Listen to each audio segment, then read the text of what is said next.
Johnny Dollar. Johnny, this is Pat McCracken at Universal Adjustment Bureau. Well, hiya, Pat. How you doing this bright and sunny afternoon? Pat? Alvin Peabody Cartwright. Oh, no. Oh, yes. He's called you. Yeah, he called He has a problem. Well, hasn't he always? Big emergency. That's right. Which means that you have a problem. Oh, no. We haven't, Johnny. You have. Oh, well, now, Pat, let's talk about this, huh? Why does the company pass all his frantic, fantastic problems on to us? So that you can pass them on to me? Yeah? Sure, so that I can collect all those fancy fees and commissions, have an excuse to pad out the little old expense account. Now, Johnny. After all, when you're serving a client as important as he is, why, hang the expense. Oh, then you finally admit it. Huh? It's only because of the dough you collect that you put up with that wild, wacky old coot. No, wait, that isn't true. Oh, it isn't, huh? Well, I freely admit I've made a lot of money handling his problems over the years, a real sackful. Yeah? But more important, I've grown to like Alvin P., and I feel kind of sorry for him and all the messes he gets himself into. Uh-huh. So, if he's having trouble again, if I can give him a hand... Heck with the expense account. Right. Good. That'll save the company a lot of money. No, wait a minute. I didn't mean that. Oh, well, I wish you did. Cartwright's cost us plenty. More than any other client of any other company we act for. Would you rather he took his insurance somewhere else? Right. Maybe I can arrange it. Oh, no. Wait a minute. I didn't mean that. Now, listen, Johnny. Okay, I'm listening. Drive on up to Lakewood and see him, will you? Right away? He particularly asked for me? You know he did. He always does. So will you do it? Yeah, sure, Pat. Only what's his problem this time? Johnny, I don't know. Huh? But you said he called you. That's right. And he didn't tell you? Sure he did. Well? Well, he told me one thing, told the insurance company something else. Heaven only knows what he'll tell you. Is there anything unusual about that? Nope, not a thing. So go ahead, Johnny. Go over and see him. Get him off my neck. Patrick, that I will.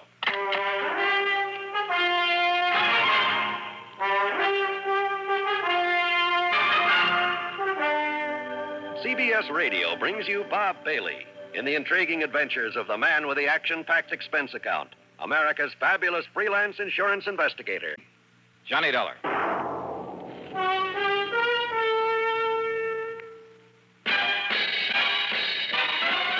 Are you smoking more now, but enjoying it less? Have a real cigarette, have a Camel. The best tobacco makes the very best smoke. Have a real cigarette, have a Camel. Are you looking for flavor and mildness? Have a real cigarette, have a Camel. The best tobacco makes the very best smoke. A real cigarette, a real cigarette, a real cigarette, have a Camel. If you're smoking more today, but enjoying it less, try Camels. The Camel blend of costly Turkish and domestic tobaccos has never been equal for rich flavor, easygoing mildness, real smoking satisfaction every time you light up. The best tobacco makes the best smoke. Have a real cigarette, a real cigarette, a real cigarette, have a Camel. And now Act One of yours truly, Johnny Dollar.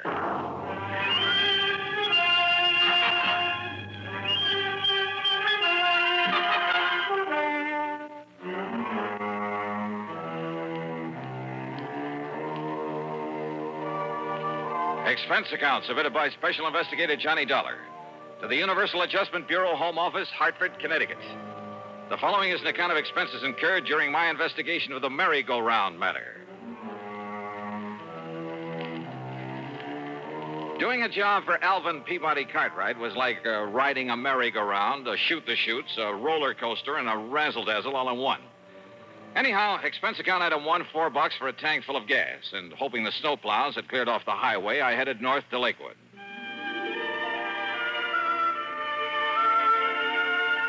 In my humble estimation, Lakewood is one of the prettiest little towns in all of New England, especially in the wintertime. The Cartwright place where the old man lives by himself was on top of a low hill beside the lake. 3 or 4 acres, I'd say, with plenty of elms and towering oak trees guarding the sprawling old mansion.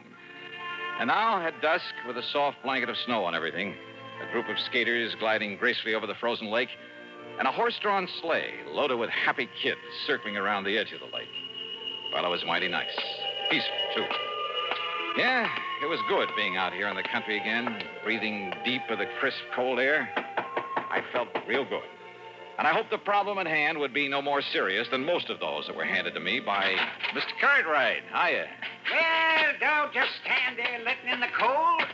Don't you know it costs a lot of money to heat a place like this? Yeah, but it does. Well, how are you? And did you stomp the snow off your feet? Yeah, I think I Don't did. want you tracking up the house. Now, what can I do for you, Mr. What? What? Huh? Why, it's Johnny Dollar. Oh, and I know it's a little late, but Merry Christmas, Johnny. Merry Christmas to you. Well, thanks, Mr. Cartwright. The same to you. I knew you wouldn't let me down, boy. Just throw your things here in the hall rack, will you? Yeah. Yes, sir, I knew you'd come. And so I saved it for you. Right in here, Johnny. Yeah, save what, sir? Saved what? Saved what? Why, your Christmas present, a card. You mean to say that's why you... Here you are, Johnny. Oh, well, now, listen. Go ahead. Open it up and see if you like it. Oh, okay, but now you shouldn't... Holy smoke. Well, do you? These aren't diamonds on this Of thing? course they are. What do you think it is, a piece of junk? Oh, well, no, this is too much, Mr. I Cartwright. don't see why, Johnny. Everybody should carry his money in a bill clip. Everybody. You just think how it will impress the folks. But a bill clip studded with genuine diamonds. Well, do you like it? Well, sure. Well, I don't know how to thank you, You sir. don't need to, boy. You don't need to. If you like it, that's all that counts. So, Merry Christmas. Use it in good health. And, before you go, yes, let me wish you a Happy New Year, too. Belatedly. Yeah, well, thanks. You mean this is the only reason you call me up here? Of course not, John. Can't you see I'm in trouble? Terrible problem. Terrible. Better tell me all about it, then. Come, Johnny, and I'll show you. And I hope to heaven you can help me with this.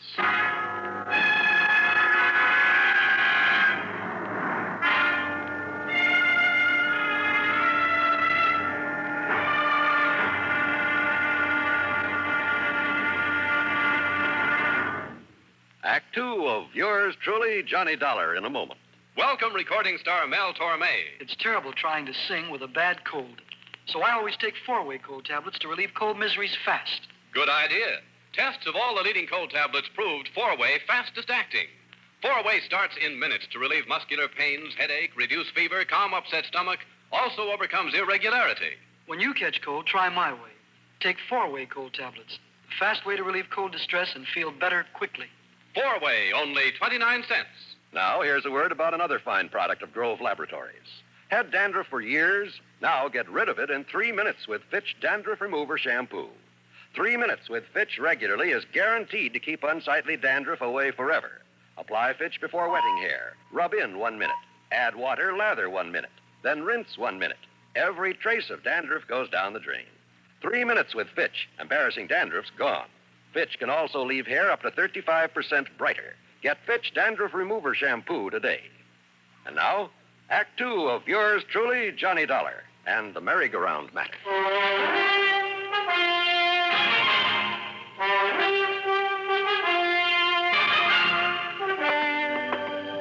Better tell me what it's all about, Mr. Cartwright. What it's all about? My nice new art gallery. What else? Now, come along. You have an art gallery now? Johnny, ever since I went over to Paris last summer and saw that Louvre place with all those pretty things in it, I decided I'd better have an art gallery, too. Maybe not as big, but with everything just as good. Well, the Louvre has valuable things. And by spending a bit of money, I have some things that even the Louvre couldn't get. Here, I'll turn on the light. Now then. How do you like it? Wow. The gallery was 50 or 60 feet long, maybe 30 feet wide, with a high vaulted ceiling, a floor of solid marble. The tall, narrow windows were all of beautiful stained glass. Around the walls were some of the finest paintings I've ever seen. That's a Romney, Johnny. A genuine Romney. This Matisse over here. And how about this Van Gogh? There were statues and various other sculptures, beautiful tapestries, valuable urns and vases, rare pieces of jewelry, and, well, just about everything you could think of. Cartwright must have poured millions into this place, and all within the space of only a few months. Isn't it nice, Johnny? Unbelievable. And when I get tired of it, it's showing it off to people. Then I'll give all these pretty things to that big museum over in Hartford. I think they'll like them, too. Don't you? Oh, sure. But I can see your problem, all right. Problem? What problem? The reason you asked for me to come here, Well, of course I did. because of the possibility of theft. Theft. It was robbery. And, Johnny, you've got to solve it for me. You mean it's already happened? Of course it has. Why do you think I sent for you? What's been taken? One of the most valuable things in my whole collection. A sacred painting, a holy picture. Only it was more than just a picture. It was an icon, Johnny. It was encrusted with emeralds and rubies. How big was it, Mr. Cartwright? It was 9 inches high and about 4 inches wide. Very heavy. It was hanging on the wall under that light, right there. Johnny, it was worth over $90,000. A thing as valuable as that hanging right out in the open? So that people could see it? Yeah, and small enough to be hidden away under an overcoat. Why, yes, that's why. Yes, I hadn't thought of that. Oh, I'm afraid you had it coming, Mr. Cartwright. You're lucky that more isn't missing. Now, what do you mean by that? What I mean, you alone in this place with all these valuable objects of art Yeah, but and letting John, all sorts of people in to see them. Well, pretty things like these have to be seen to be appreciated. Well, did you ever screen any of the people you let in here? You think for 1 minute the kind of people who would come to admire these nice things would ever steal anything? Somebody did. Oh, yes, it did. Yes, I guess you're right, but you were wrong about my being in here alone when it happened. What do you mean? Every day, Johnny, during the hours people were allowed to come in and look at my things, I had a guard on duty all the time. Oh, a registered peace officer? Well, no, he just happened to be the first man who answered my ad. Oh, great. Where is he now? Well, after this happened yesterday, I suppose it was unkind of me, but I let him go. I telephoned him this morning, told him not to bother coming back, and I sent him a check for $200. Just severance pay. In other words, you paid him for robbing you. You know where he lives? Anything about him? Well, you see, now, I have his address in town. Okay, then you better give it to me. And he wasn't the only precaution I took, you know, sir. You see, I never let more than one person come here into the gallery at a time. And I always stayed with him. Always. So? Well, it was getting late. The guard was about to leave. But there was a knock on the door. And so I answered it. Uh-huh. And who do you think was there? I'll bite. Who? A sweet little old man. He was all dressed in rags. Oh. He said he'd heard about the icon and he'd like to see it. Yeah. So I showed him in here. And did you stay with him? Well, no, because just then there was another knock on the door. And who do you suppose it was? Okay, who this time? Johnny, it was Jonathan. Jonathan. Yes, Jonathan Peebles. Oh, yeah. My oldest and dearest friend. He lives down in New York. Oh, yes, I remember him now. Yes, he's the oldest, most loyal friend I have. Yeah, sure. He was the one who gave me a hand that time we all thought you were lost at sea. A bit of an eccentric, though. Aren't we all? Well, Yes, well, anyhow, it was Jonathan. And, of course, he gave me the usual lecture. Lecture? Oh, you know, the sort of thing that you would. I'm afraid I don't understand. You know about it being wrong for me to have all these valuable things here in my home and being alone at night and maybe somebody might break in, try to kill me and get at them and, that sort of nonsense. Nonsense, huh? Now, you listen to me, Mr. Cartwright. Anyhow, as we were about to come in here to the gallery, I saw that the old man was leaving. So naturally, I stayed out there at the front door to say goodbye to him and to have the guard look him over, kind of, and pat his clothes and so forth. But then, Johnny, Johnny, that poor old man. What happened?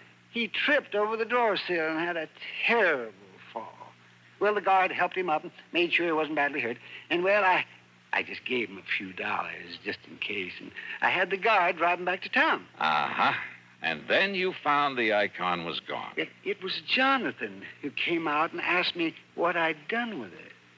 And, Johnny, when I looked and it wasn't there, and I was so upset, well, the first thing this morning, I put in that call to you. Well, it's probably too late to do any good, but give me the address of that guard you had on here and tell me what he and the old man look like. Yeah, right. Well, the guard's name is Gummy. It's what? Well, that's right. It's Gummy O'Banion. Gummy O'Banion? What's the matter with you, anyhow? Well, why Don't did- you remember? Gummy O'Banion was mixed up in more rackets down in New York in the old Well, days. of course I remember Then that. why under the But sun he would you... assured me that he's through with all that he's gone straight and he's retired. And he's the one you picked for a guard? Oh, But brother. surely you don't think that Gummy... No. You want to bet? You know something? I'm glad that Mr. Cartwright didn't want to bet. As I said before, any case where he's involved, well, you can bank on just one thing. The solution isn't going to come from any logical process of deduction or series of sensible clues. It's going to come from way out in left field. And believe me, that's exactly what happened on this one.